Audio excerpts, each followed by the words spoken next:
Hello दोस्तों, स्वागत है आपके अपने YouTube channel target civil services में। तो दोस्तों आज है 27 जून। 27 जून से जितने भी करंट अफेयर्स के क्वेश्चन बनेंगे सारे क्वेश्चन को इस वीडियो लेक्चर में हम डिस्कस करने वाले हैं। तो सबसे पहले हम देख लेते जो कल क्वेश्चन आपसे पूछा था। तो दोस्तों हाल ही में जारी आईसीसी महिला T20 रैंकिंग में कौन शीर्ष पर रही है? तो इसमें शीर्ष पर रहने वाली है दोस्तों शेफाली वर्मा। तो यहाँ पे राइट आंसर क्या हो जाएगा? ऑप्शन 2। और यहाँ पे दोस्तों बात हो रही थी आईसीसी की। तो विश्व में जितने भी क्रिकेट के मैच होते हैं इसे रेगुलेट कौन करता है? तो आईसीसी रेगुलेट करता है। आईसीसी की जो स्थापना है वो 15 जून 1909 को की गई थी और इसका मुख्यालय दुबई संयुक्त अरब अमीरात में स्थित है। अध्यक्ष है दोस्तों ग्रेग बार्कले और सीईओ है मनु साहनी। तो ये सारे इंपोर्टेंट पॉइंट है जो आपको याद रखने हैं। अब स्टार्ट करते हैं दोस्तों कल के क्वेश्चन का रिवीजन। तो आपके लिए पहला क्वेश्चन है कि भारत का एकमात्र ऐसा राज्य कौन सा बना है जहां मगरमच्छ की 3 प्रजातियां पाई जाती है? तो ये बना है दोस्तों ओडिशा राज्य। यहाँ पे राइट आंसर हो जाएगा ऑप्शन 3। और दोस्तों अभी तक आपने हमारे वीडियो लेक्चर को लाइक नहीं किया है तो लाइक कर दे, शेयर कर दें। अगर आप इस चैनल पर नए हो तो इसे सब्सक्राइब भी जरूर करें। नेक्स्ट क्वेश्चन है कि किस देश ने पहली बार आईसीसी वर्ल्ड टेस्ट चैंपियनशिप को जीता है? तो ये जीता है दोस्तों न्यूजीलैंड ने। यहाँ पर राइट आंसर हो जाएगा ऑप्शन 2। चलते हैं नेक्स्ट क्वेश्चन की ओर। तो क्वेश्चन है कि येलो गोल्ड 48 जिसे हाल ही में भारत में लॉन्च किया गया है यह किस प्रकार की फसल की पहली व्यावसायिक किस्म है? तो यह है दोस्तों पीला तरबूज की। यहाँ पे राइट आंसर हो जाएगा ऑप्शन 1। नेक्स्ट क्वेश्चन है कि निम्न में से किस देश ने हाल ही में ड्रोन को मार गिराने वाले एक हवाई उच्च शक्ति वाले लेजर का सफलतापूर्वक परीक्षण किया है? तो ये किया है दोस्तों इजराइल ने। यहाँ पे राइट आंसर हो जाएगा ऑप्शन 2। नेक्स्ट क्वेश्चन देख लेते हैं कि टोक्यो ओलंपिक 2020 में भारत का आधिकारिक ओलंपिक थीम सॉन्ग कौन सा लॉन्च हुआ है? तो ये है दोस्तों लक्ष्य तेरा सामने है। राइट आंसर हो जाएगा यहाँ पे ऑप्शन 3। अगला क्वेश्चन देख लेते हैं किस राज्य की सरकार ने स्माइल मतलब social media interface for learning engagement नामक पहल को शुरू किया है? तो ये शुरू किया है दोस्तों राजस्थान राज्य की सरकार ने। तो करेक्ट आंसर हो जाएगा यहाँ पे ऑप्शन 4। अब चलते हैं दोस्तों नेक्स्ट क्वेश्चन की ओर। क्वेश्चन है कि हाल ही में भारत में कहां पर निपाह वायरस की पुष्टि की गई है? तो इसकी पुष्टि की गई है दोस्तों महाराष्ट्र राज्य में। तो करेक्ट आंसर हो जाएगा ऑप्शन 2। नेक्स्ट क्वेश्चन है कि चर्चा में रही कर्णम मल्लेश्वरी का संबंध किस खेल से है? तो इनका जो संबंध है दोस्तों वेट लिफ्टिंग से है।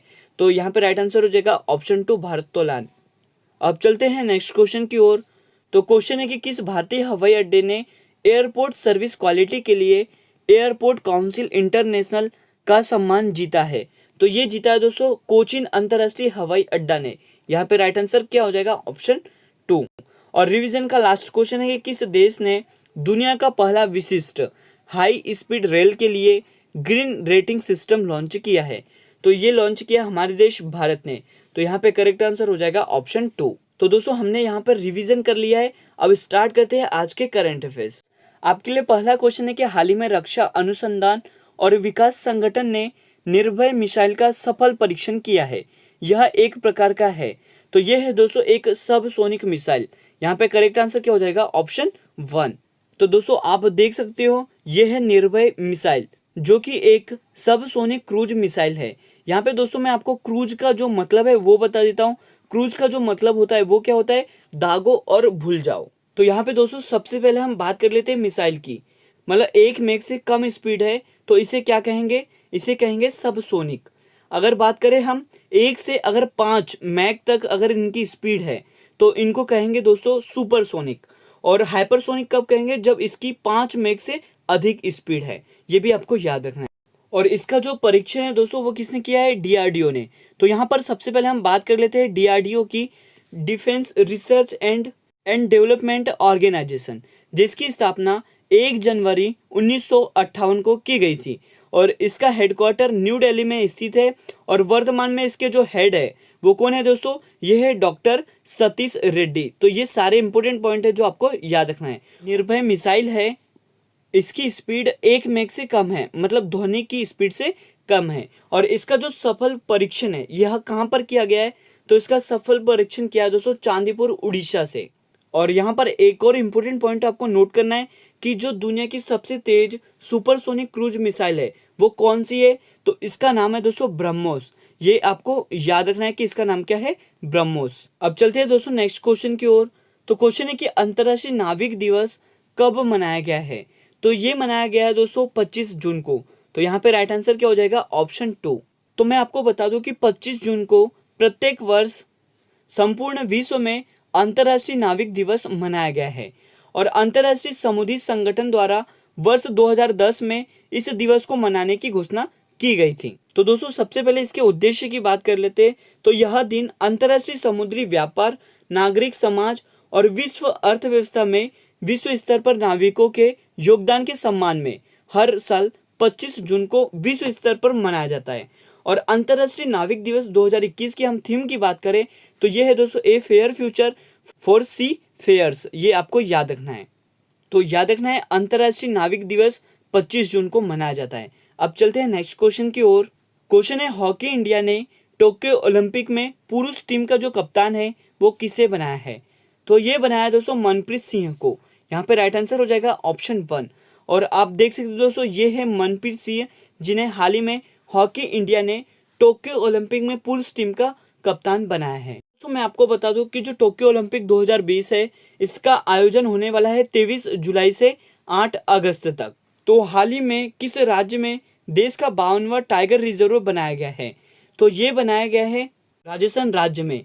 तो करेक्ट आंसर हो जाएगा यहाँ पे ऑप्शन 3। तो दोस्तों मैं आपको बता दूं कि जो राजस्थान राज्य है इसमें देश का 52वां टाइगर रिजर्व जिसका नाम क्या है, Bundi Ramgarh Vishdhari wild life sanctuary, इसका नाम क्या है दोस्तों, ये आपको याद रखना है।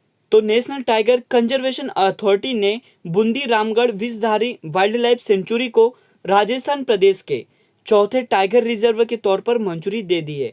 अगर हम यहाँ पे बात करें कि यह अभ्यारण्य देश का कौन सा टाइगर रिजर्व होगा तो ये 52वां टाइगर रिजर्व होगा। तो ये सारे इंपॉर्टेंट पॉइंट है जो आपको याद रखने हैं।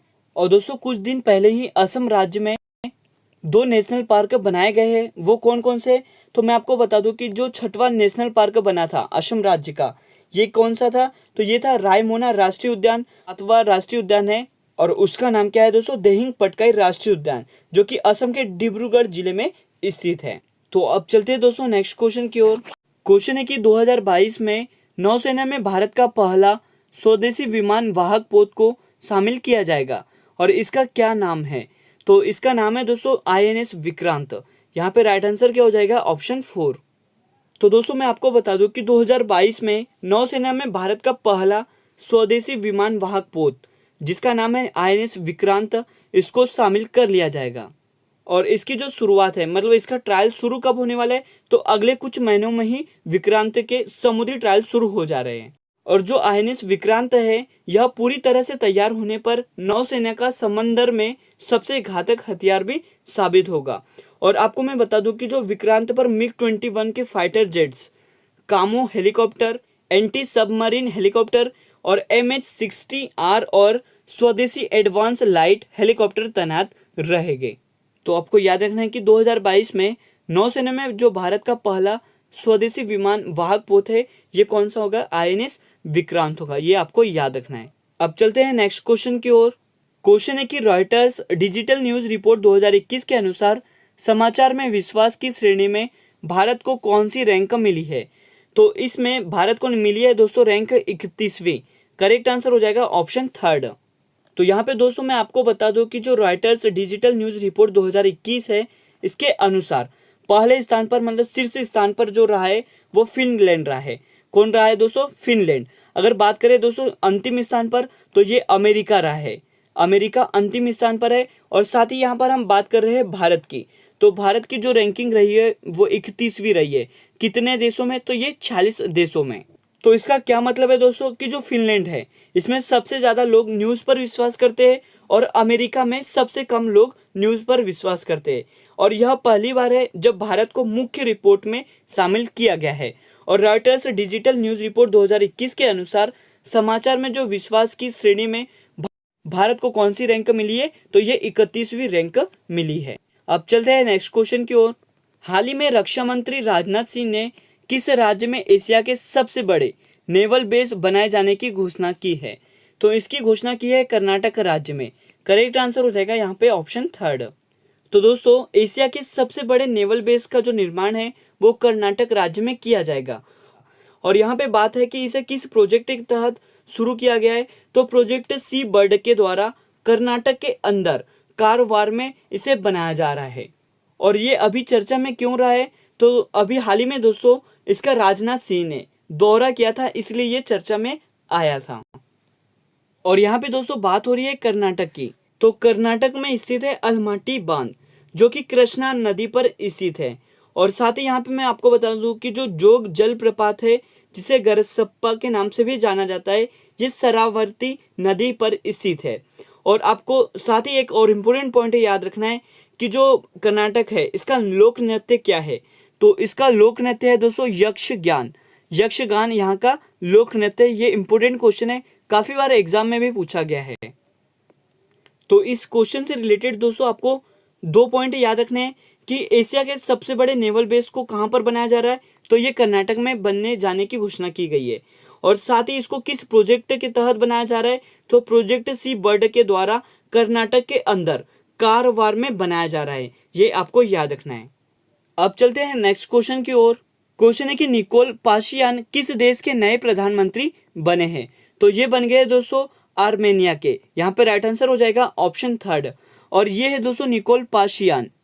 तो यहाँ पर हम बात कर लेते हैं आर्मेनिया की। तो आर्मेनिया एशिया महाद्वीप में स्थित है, जिसकी राजधानी येरेवान है, और यहाँ की मुद्रा का नाम है दोस्तों आर्मेनियाई दरमन। और आर्मेनिया के राष्ट्रपति की बात करें तो ये है आर्मेन सरीकिसियन। और आर्मेनिया की जो सबसे लंबी नदी है इसे कहते हैं दोस्तों एरेक्स, ये भी आपको याद रखना है। अब चलते हैं नेक्स्ट क्वेश्चन की ओर। क्वेश्चन की 25 जून 2021 को भारत के किस राज्य की सीमा के पास चीन ने पहली बुलेट ट्रेन का संचालन शुरू किया है, तो ये कौन सा राज्य है दोस्तों, अरुणाचल प्रदेश है। इसके समीप ही चीन ने अपनी पहली बुलेट ट्रेन का संचालन शुरू किया है। तो दोस्तों चीन ने पहली बुलेट ट्रेन भारत की सीमा के पास मतलब तिब्बत के अंदर शुरू किया है। और इसका जो रूट रहने वाला है वो क्या है दोस्तों, लाहसा, जो कि तिब्बत की राजधानी है। इससे कहाँ पर, नियंगची, जो कि अरुणाचल प्रदेश के पास स्थित है, इसका ये रूट रहने वाला है। और साथ ही यहाँ पर हम कुछ इंपॉर्टेंट पॉइंट डिस्कस कर लेते हैं, जैसे कि मेट्रोमैन ऑफ इंडिया किसे कहा जाता है, तो ये कहा जाता है दोस्तों श्रीधरन को। याद रखना है, मेट्रोमैन ऑफ इंडिया किसे कहा जाता है, तो ये श्रीधरन को कहा जाता है। और साथ ही दोस्तों जो कि भारत की पहली मेट्रो की शुरुआत की गई थी, ये कोलकाता में की गई थी। और इसकी शुरुआत कब की गई थी, तो 1994 में कोलकाता मेट्रो के रूप में शुरुआत की थी। और मैं आपको बता दूं कि जो भारत की पहली अंडर वाटर मेट्रो रेल है ये कहाँ पर स्थित है, तो ये स्थित है कोलकाता में ही। और कौन सी नदी पर बनाई गई है दोस्तों इसको, तो इसे हुगली नदी के अंदर, मतलब अंडर वाटर की बात कर रहा हूँ मैं यहाँ पे। तो भारत की जो पहली अंडर वाटर मेट्रो रेल है ये कोलकाता में ही स्थित है। और साथ ही आपको मैं बता दूं कि भारत की जो पहली ड्राइवरलेस मेट्रो है इसकी शुरुआत कब की गई थी, तो इसकी शुरुआत की गई थी दिल्ली में, अभी हाल ही में की गई थी दोस्तों। और आज का लास्ट क्वेश्चन है कि अंतर्राष्ट्रीय आपराधिक न्यायालय के नए मुख्य अभियोजक कौन बने हैं, तो ये बन गए हैं दोस्तों करीम खान। करेक्ट आंसर क्या हो जाएगा यहाँ पे, ऑप्शन 2। दोस्तों ब्रिटिश वकील करीम खान ने अंतर्राष्ट्रीय आपराधिक न्यायालय के नए मुख्य अभियोजक मतलब चीफ प्रोसिक्यूटर के रूप में शपथ ग्रहण की है। इंटरनेशनल क्रिमिनल कोर्ट मतलब आईसीसी के जो सदस्य देश है वो 123 है, और इसका मुख्यालय द हेग नीदरलैंड में स्थित है, और अध्यक्ष है दोस्तों चिल इबोय ओसोजू, ये आपको याद रखना है। और आज का जो क्वेश्चन ऑफ द डे है कि निम्न में से किस भारतीय को हाल ही में इंटरनेशनल डेयरी फेडरेशन के सदस्य के रूप में चुना गया है, इसका सही जवाब आपको देना है दोस्तों। और साथ ही आपको बताना है कि जो इंटरनेशनल डेयरी फेडरेशन है इसका मुख्यालय कहाँ पर स्थित है और इसकी स्थापना कब की गई थी। तो दोस्तों आज का वीडियो लेक्चर यहीं पर एंड होता है। अगर ये वीडियो लेक्चर आपको अच्छा लगा हो तो इसे लाइक करें, शेयर करें। अगर आप इस चैनल पर नए हो तो इसे सब्सक्राइब भी जरूर करें। Thank you so much guys for watching this video.